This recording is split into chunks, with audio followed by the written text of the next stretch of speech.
Hello everyone, welcome back to my channel. आज हम gymnosperms पढ़ेंगे। ये प्लांट किंगडम का शायद फोर्थ या फिफ्थ वीडियो है। तो लेट्स स्टार्ट। जिम्नोस्पर्म्स और एंजियोस्पर्म्स बचे हैं अब हमारे, है ना। तो ज़्यादा टेंशन लेने की ज़रूरत नहीं है, ये मैं एक ही वीडियो में कवर करा दूंगा क्योंकि इसमें हमारी एनसीईआरटी में प्लांट किंगडम में इतना ज़्यादा दे नहीं रखा है एंजियोस्पर्म्स के बारे में, क्योंकि जिम्नोस्पर्म और एंजियोस्पर्म हम बाद में जाके पढ़ते हैं डिटेल में। तो इस वजह से हमने प्लांट किंगडम में इतना नहीं पढ़ा। क्लास ट्वेल्थ में काफ़ी कुछ है, लगभग सब कुछ ही है। एंजियोस्पर्म्स और जिम्नोस्पर्म्स के बारे में काफ़ी नॉलेज है क्लास ट्वेल्थ में। So let's start. मैं इस वीडियो में जिम्नोस्पर्म्स और एंजियोस्पर्म्स दोनों कवर करूँगा। The gymnosperms, जिम्नोस means naked, sperma means seed, are plants in which the ovules are not enclosed by any ovary wall and remain exposed, both before and after fertilization. तो gymnosperm इसका नाम क्यों पड़ा? क्योंकि gymno मतलब naked और स्पर्मा मतलब seed. तो इसकी जो सीड्स हैं वो नेकेड रहती हैं, मतलब वो किसी भी चीज़ से कवर नहीं रहती बिफोर एंड आफ्टर फर्टिलाइजेशन। चाहे फर्टिलाइजेशन उसमें ना हुआ हो अभी या फिर हो चुका हो, उसकी सीड्स वैसी की वैसी रहती हैं जो कि है uncovered. The seeds that develop post fertilisation are not covered, that is naked. Gymnosperms include medium size trees और टॉल ट्रीज एंड श्रब्स। तो जिम्नोस्पर्म्स का मैं आपको एक एग्जांपल बताता हूँ। आपने पाइनस देखा होगा, जो पाइन ट्री होता है। तो पाइन ट्री एक तरह का जिम्नोस्पर्म है।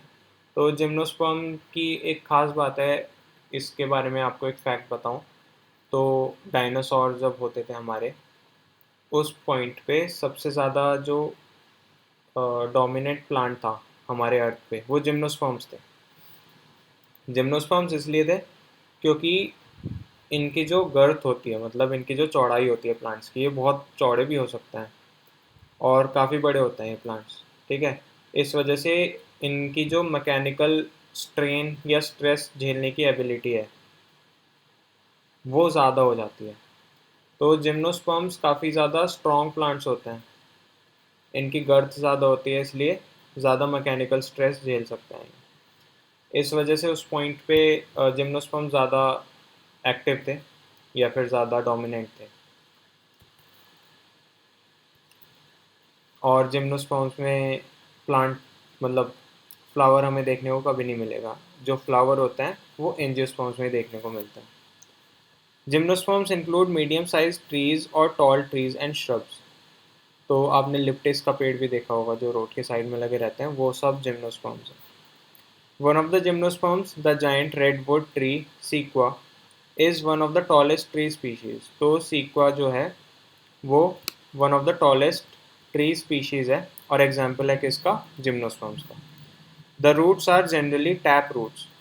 तो टैप रूट क्या होती है? कई सारे टाइप की रूट्स होती हैं, वो हम कुछ चैप्टर आगे पढ़ेंगे। जो मॉर्फोलॉजिकल वाला चैप्टर है, मॉर्फोलॉजी, उसमें पढ़ेंगे टैप रूट क्या होता है, प्रॉप रूट क्या होता है, स्टिल्ट रूट क्या होता है। तो अभी अब बस इतना याद रखो कि टैप रूट होती है उसमें। टैप रूट में एक मेन रूट होती है, main axis. Okay. Roots in some genera have fungal association in the form of mycorrhiza pinus. Pinus एक ऐसा एग्जाम्पल है जो माइकोराइजा फॉर्म करता है। माइकोराइजा होता क्या है? माइकोराइजा होता है, जो फंगस है वो एक सिम्बायोटिक रिलेशनशिप फॉर्म करती है किसी भी हायर प्लांट के साथ, यानी कि ट्री के साथ। तो माइकोराइजा एक तरह का सिम्बायोटिक रिलेशनशिप क्यों है? सिम्बायोटिक रिलेशनशिप होती है जिसमें दोनों को फ़ायदा हो। ठीक है। तो माइकोराइजा में ऐसा होता है कि पाइनस की जो रूट्स होती हैं उसमें पानी की कमी जब भी होती है तो फंगस उसमें अ, मतलब प्रोट्रूड हो जाती है, मतलब उसमें घुस जाती है और वाटर का एब्जॉर्प्शन बेटर कर देती है। ठीक है। तो ये तो हो गया पाइनस को फ़ायदा फंगस से। और फंगस को क्या फ़ायदा हुआ? फंगस को फ़ायदा ये हुआ कि उसको शुगर यानी कि खाने का जो भी सामान है वो मिल जाता है पाइनस की रूट से। ठीक है। तो दोनों को फ़ायदा हो रहा है, फंगस को मिल रहा है खाना और पाइनस को मिल रहा है बेटर वाटर एब्जॉर्प्शन। ठीक है। While in some others, cycas, small specialized roots called coralloid roots are associated with nitrogen fixing cyanobacteria. तो साइकस से याद रखो साइनो, साइकस साइनो, और जहाँ भी साइनोबैक्टीरिया आ जाए उसमें नाइट्रोजन फिक्सिंग याद रखना। साइनोबैक्टीरिया ऐसा बैक्टीरिया है जो नाइट्रोजन फिक्स करता है, और उसकी जो रूट्स हैं वो एसोसिएशन बनाते हैं किसके साथ? साइकस, साइकस की रूट्स बनाती हैं एसोसिएशन साइनोबैक्टीरिया के साथ, और उसकी जो छोटी स्पेशलाइज्ड रूट होती हैं उसको कहते हैं हम coralloid. The stems are unbranched Cycas और ब्रांच्ड पाइनस एंड सेड्रस। तो अनब्रांच्ड का एग्जाम्पल याद रखो, बाकी सब ब्रांच्ड। अनब्रांच का केवल एक एग्जाम्पल है साइकस, ठीक है। तो इतना ध्यान रखना है अभी। अनब्रांच रूट होगी साइकस में और ब्रांच रूट होगी पाइनस या सेड्रस में। द लीव्स में बी सिंपल और कंपाउंड। तो लीव्स सिंपल भी हो सकती हैं, कंपाउंड भी हो सकती हैं।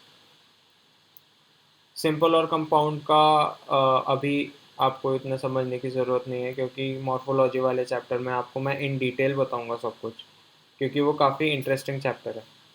इन cycas the pinnate leaves persist for a few years. तो पिन्नेट जो कंपाउंड लीफ होती है ना, वो दो तरह की होती हैं, पिन्नेट और पामेट। तो इसमें अभी साइकस में आप इतना ध्यान रखना कि ये पिन्नेट लीव्स होती हैं इसमें कुछ साल तक। और सिंपल लीव्स क्या होती हैं? सिंपल लीव मतलब एक ब्रांच है और ब्रांच के साइड में स्टेम है, स्टेम है, फिर ब्रांच है, फिर लीव्स है। लेकिन जो कंपाउंड लीव्स होती हैं, कंपाउंड लीव्स में क्या होता है कि एक बार बना के दिखा देता हूँ। मान लो ये स्टेम है, मेन स्टेम, ठीक, और यहाँ पे ये इसकी एक ब्रांच हो गई, ठीक है। अब ये जो ब्रांच हो गई, यहाँ से एक और लीफ आएगी, मतलब एक लीफ होगी स्टार्टिंग में, लेकिन यहाँ पे होनी चाहिए तो लीफ होनी चाहिए थी यहाँ पे, है ना। लेकिन हुआ क्या, यहाँ पे कई सारी लीव्स बन गई। एक लीफ ये बन गई, एक लीफ ये बन गई, एक लीफ ये बन गई। तो एक ही लीफ से कई सारी लीफ बन जाती हैं, उसको कहते हैं कंपाउंड लीफ। तो अभी आप केवल इतना याद रखना, इसको मैं हटा देता हूँ क्योंकि काफ़ी गंदा डायग्राम बना है। तो ब्रांच्ड और अनब्रांच्ड पाइनस या सेट्रस, ये हो गए इसके एग्जाम्पल्स, है ना। द लीव्स में भी सिंपल और कंपाउंड, सिंपल और कंपाउंड का डिफरेंस हमने देखा था अभी। In Cycas the pinnate leaves persist for a few years. The leaves in gymnosperms are well adapted to withstand extremes of temperature, humidity and wind. तो हमने पढ़ा कि जो लीव्स हैं जिम्नोस्पर्म्स की well adapted to withstand extremes of temperature, humidity and wind. तो हमें ये ध्यान रखना है कि जो मीसोजोइक एरा था, मीसोजोइक एरा क्या था? जिस टाइम पे डायनासोर्स रहते थे, है ना। तो मीसोजोइक एरा में जिम्नोस्पर्म्स सबसे ज़्यादा क्यों डोमिनेट करते थे? सबसे ज़्यादा डोमिनेट इसलिए करते थे क्योंकि उस टाइम हमारा अर्थ बहुत ज़्यादा स्टेबल नहीं था। अर्थ पे ऐसी कंडीशंस नहीं थी कि कोई नाजुक सा प्लांट सरवाइव कर पाए। तो इस वजह से उस टाइम सबसे ज़्यादा अडेप्टेड, वेल अडेप्टेड ये प्लांट्स थे जिम्नोस्पर्म्स। तो इससे हमें ध्यान रखना है कि जो वेल अडेप्टेड इसलिए हैं क्योंकि सबसे ज़्यादा मतलब टेम्परेचर एक्सट्रीम हो जाए, ह्यूमिडिटी कम हो या ज़्यादा हो, विंड ज़्यादा हो या कम हो, ये सब कुछ बियर कर जाते हैं, यानी कि सहन कर जाते हैं। In conifers the needle like leaves reduce the surface area. Their thick cuticle and sunken stomata also help to reduce water loss. तो कॉनिफर्स क्या होते हैं? कॉनिफर्स ऐसे प्लांट्स होते हैं जो डेजर्ट के लिए अडेप्टेड होते हैं। इसमें क्या होता है, जो लीव्स होती हैं वो मॉडिफाई हो जाती हैं नीडल लाइक स्ट्रक्चर्स में, उसको कहते हैं हम कांटे। आपने कैक्टस देखा होगा, कैक्टस कहाँ पे होता है? मोस्टली डेजर्ट्स में होता है। तो उसके जो लीव्स हैं वो उसके कांटे होते हैं, और जो स्टेम है वो लीफ की तरह हो जाती है ना। तो ये स्पेशल अडेप्टेशन है अलग अलग प्लांट्स की अपने अपने एरिया के लिए। और उसके जो स्टोमेटा होते हैं, स्टोमेटा क्या होता है बेसिकली? स्टोमेटा एक ऐसा स्ट्रक्चर होता है जहाँ से पानी निकलता है प्लांट का, जो भी वो रूट से पानी सोखता है वो स्टोमेटा के थ्रू निकलता है, उसे कहते हैं पर्सपिरेशन या फिर ट्रांसपिरेशन बोलते हैं। पर्सपिरेशन तो ह्यूमंस में बोलते हैं, ट्रांसपिरेशन बोलते हैं प्लांट्स में।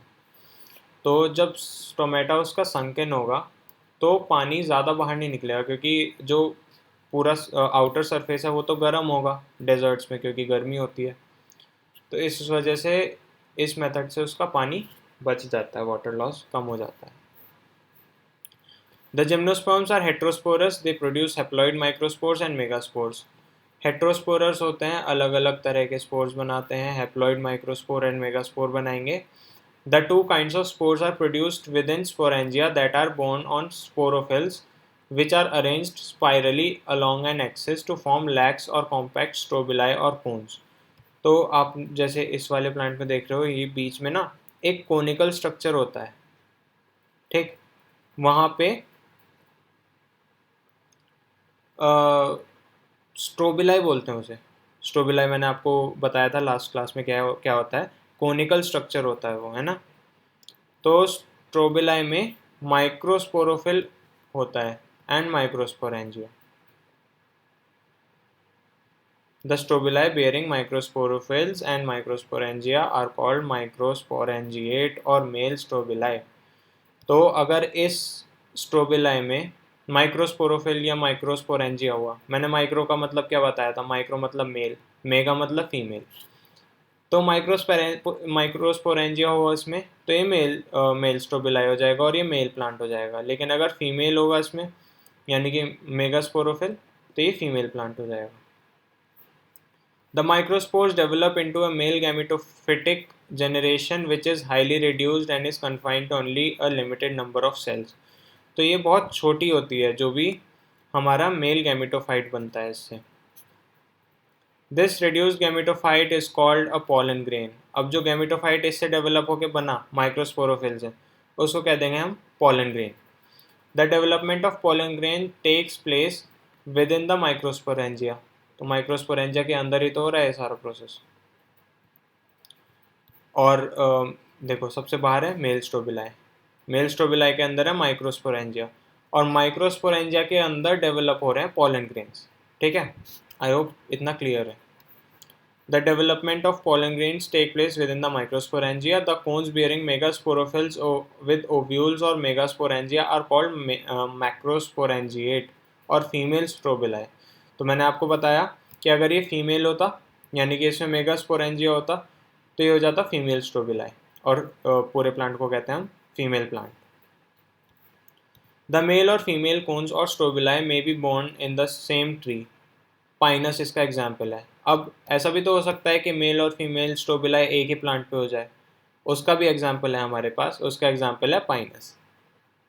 However, in Cycas, male cones and megasporophylls are born on different trees.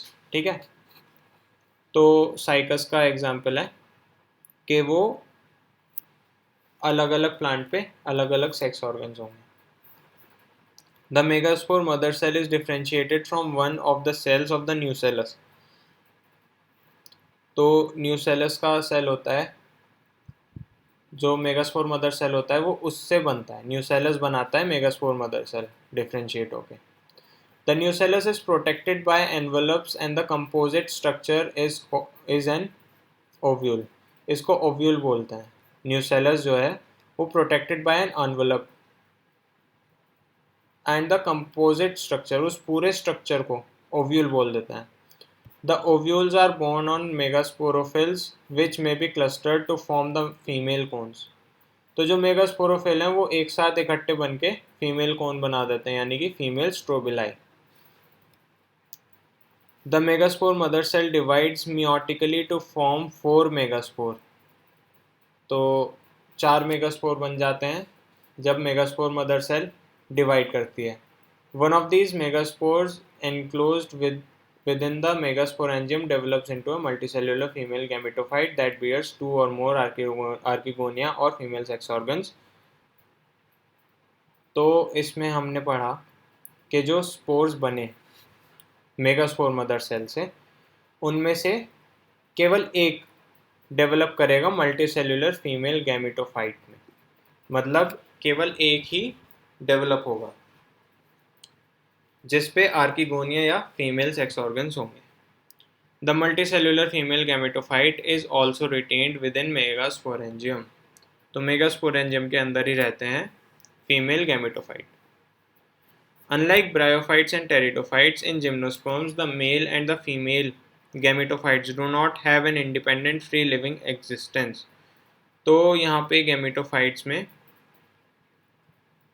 कहीं भी फ्री लिविंग या इंडिपेंडेंट एग्जिस्टेंस नहीं होता, ये डिपेंडेंट होते हैं। They remain with in the sporangia retained on the sporophyte. तो स्पोरोफाइट पे डिपेंडेंट होते हैं ये हर चीज़ के लिए। The pollen grain is release from the microsporangium. तो पोलन ग्रेन रिलीज़ किया जाता है माइक्रोस्पोरेंजिया से। तो जब माइक्रोस्पोरेंजियम से पोलन ग्रेन रिलीज़ होगा वो कहाँ पे लैंड करेगा, वो फीमेल पार्ट पे लैंड करेगा जो कि है मेगास्पोरेंजियम। मेगास्पोरेंजियम में जाके दोनों की फर्टिलाइजेशन होगी और जाइगोट बनेगा। तो यहाँ पे भी यही दे रखा है। They are carried in air currents and come in contact with the opening of the ovules borne on megasporophyll. अब कई लोगों को पॉलन एलर्जी होती है, तो वो पॉलन क्या होता है, वो मेल गैमेटोफाइट ही तो होता है प्लांट का। तो वो पॉलन एयर से कैरी होके जाता है मेगास्पोरोफिल पे। मेगास्पोरोफिल पे क्या मिलता है उसे, उसको एग सेल मिलता है। एग सेल के साथ वो कर देता है fertilisation. The pollen tube carrying the male gametes grows towards the archegonia on the ovules and discharge their contents near the mouth of the archegonia. तो आर्किगोनिया के माउथ के पास अपने कंटेंट डिस्चार्ज कर देगा पोलन ट्यूब। पोलन ट्यूब क्या होता है, पोलन ट्यूब वो होती है जो पोलन को कैरी करती है। पोलन के अंदर का जो मटेरियल है ना, न्यूक्लियस वगैरह जो भी सेल है उसके अंदर, वो सब कैरी करेगी वो टूवर्ड्स आर्किगोनिया, जिससे फर्टिलाइजेशन हो जाती है। उसके बाद जाइगोट बनता है और उसके बाद एम्ब्रियो बन जाता है। And the ovules into seeds, फिर एम्ब्रियो बन के उसके बाद क्या होता है, ओव्यूल सीड में कन्वर्ट हो जाता है। These seeds are not covered। तो ये सीड कवर्ड नहीं होंगे क्योंकि हम किसकी बात कर रहे हैं, जिम्नोस्पर्म्स की बात कर रहे हैं। तो जिम्नोस्पर्म्स में इतना ही था। आई होप इतना समझ में आया हो। एक बार मैं आपको फिर से बता देता हूँ, एक बार मतलब ओवरव्यू दे देता हूँ, है ना। तो जिम्नोस्पर्म्स में हमने पढ़ा कि ये प्लांट्स होते हैं जिनमें फ्लावर्स नहीं होते, कुछ भी नहीं होता। ये सिंपली बड़े प्लांट्स होते हैं, बड़े ट्रीज़ होते हैं। ट्रीज़ भी हो सकते हैं जैसे कि पाइनस का। तो पाइनस की रूट्स माइकोराइजा बनाती हैं। माइकोराइजा क्या होता है, फंगल एसोसिएशन। लेकिन साइकस की रूट्स साइनोबैक्टीरिया के साथ एसोसिएशन करती हैं और उनका क्या मेन गोल होता है, नाइट्रोजन फिक्सिंग। जो स्टेम होती है वो अनब्रांच्ड होती है साइकस में और ब्रांच्ड होती है पाइनस और सेटरस में। इसके एग्जाम्पल सारे ही इंपॉर्टेंट हैं एनसीईआरटी में जितने भी हैं। द लीव्स में भी सिंपल और कंपाउंड लीव्स हम आगे जाके पढ़ेंगे। साइकस में पिन्नेट लीव्स होती हैं और कुछ साल तक रहती हैं। और जिम्नोस्पर्म हमारे बेस्ट होते हैं क्योंकि टेम्परेचर, ह्यूमिडिटी और विंड का सामना कर लेते हैं, चाहे ज़्यादा हो या कम हो। कॉनिफर्स में थिक क्यूटिकल होती है, संकन स्टोमेटा होता है जिससे वाटर लॉस कम हो जाता है।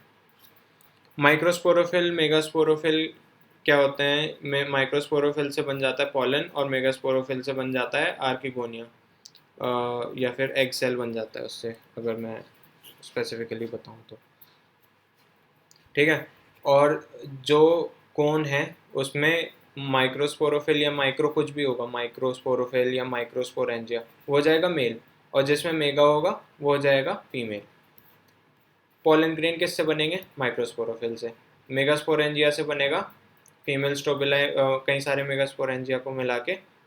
और एक एग्जांपल ऐसा जिनमें दोनों क्या नाम है, फीमेल स्ट्रोबिलाई और मेल स्ट्रोबिलाई दोनों हो, उसका है पाइनस एग्जांपल। लेकिन साइकस में अलग अलग होता है ना। न्यूसेलस से मेगास्पोर मदर सेल बन जाती है डिफ्रेंशिएट होके न्यूसेलस से। और इसके अलावा megasporangium develops into multicellular female gametophyte, 2 और मोर आर्किगोनिया, फीमेल सेक्स ऑर्गन होता है archegonia.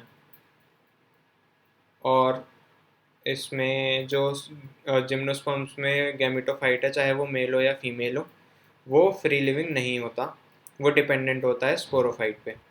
The pollen grain is release from the microspore enzyme, they are carried in air currents. तो इतना ही था कि जो मेल गैमीट है यानी कि पोलन है, पोलन कैरी किया जाता है towards archegonia through pollen tube, और वहाँ पे जाके वो फर्टिलाइजेशन करता है, फर्टिलाइजेशन करके जाइगोट बनाता है, जाइगोट से एम्ब्रियो बन जाता है, और उसी के साथ ओव्यूल से सीड बन जाती हैं। आगे चलते हैं, एंजियोस्पर्म्स के बारे में बात करेंगे। बहुत छोटा दे रखा है एंजियोस्पर्म्स के बारे में, क्योंकि क्लास 12 में बहुत ज़्यादा डिटेल में दे रखा है इनके बारे में।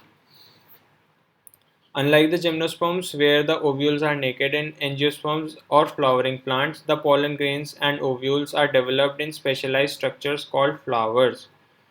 तो जिम्नोस्पर्म में फ्लावर नहीं होते हैं, एंजियोस्पर्म ऐसे प्लांट होते हैं जिनमें फ्लावर हो। जो भी ऐसा प्लांट होता है जिसमें फ्लावर्स होते हैं वो पक्का एंजियोस्पर्म होगा। In angiosperms the seeds are enclosed in fruits. तो सीड्स आपने देखी होंगी इसमें फ्रूट्स में होती हैं, जैसे mango. The angiosperms are an exceptionally large group of plants occurring in wide range of habitats. अलग अलग हैबिटेट्स में अलग अलग टाइप के एंजियोस्पर्म्स मिलते हैं, और एंजियोस्पर्म कई तरह के होते हैं। They range in size from the smallest Wolffia. तो स्मॉलेस्ट जो है वोल्फिया है, ये हमें ध्यान रखना है। और जो टॉल है वो यूकेलिप्टस लेप्टिस, मतलब हमारी जो देसी भाषा है उसमें लेप्टिस बोल देते हैं इसे, यूकेलिप्टस होता है, ये 100 मीटर से भी ज़्यादा बढ़ जाता है कभी कभी। They provide us with food, fodder, fuel, medicine and several other commercially important products. मतलब एंजियोस्पर्म्स कॉमर्शियली इंपॉर्टेंट हैं, क्यों? ये हमें फूड देते हैं। फूड कैसे? जो हमारे फ्रूट्स वगैरह होते हैं वो सब एंजियोस्पर्म्स के थ्रू बनते हैं। फॉडर मतलब चारा, जो एनिमल्स को चारा देता है, और फ्यूल के लिए भी काम आता है, मेडिसिन के लिए भी काम आता है, और कई सारी कॉमर्शियली इंपॉर्टेंट चीज़ें बनाने के लिए। They are divided into 2 classes, dicotyledonous and monocotyledonous. तो अभी के लिए इतना ही था, हमारा चैप्टर कंप्लीट हो गया है। आई एम सॉरी, ये पूरा हाईलाइट हो गया था, तो कोई दिक्कत नहीं है। आप अगर चाहो तो एक बार कमेंट कर देना, मैं अपना टेलीग्राम चैनल बना लेंगे, वहाँ पे सारी पीडीएफ शेयर कर दूंगा मैं एनसीईआरटी की, सो दैट अगर आप कहीं बाहर हों या फिर आप बुक नहीं लेके आएँ, आप उसमें से पढ़ लेंगे। तो इसी के साथ हमारा प्लांट किंगडम चैप्टर कंप्लीट हो गया है। Thank you so much for being with me. अगर आपको अच्छे से समझ आया हो तो इट्स वेरी गुड, लेकिन अगर आपको कोई भी डाउट हो तो एक बार कमेंट करके मेरे को ज़रूर बताइएगा, मैं ट्राई करूँगा कि आपकी हेल्प करूँ। Thank you so much.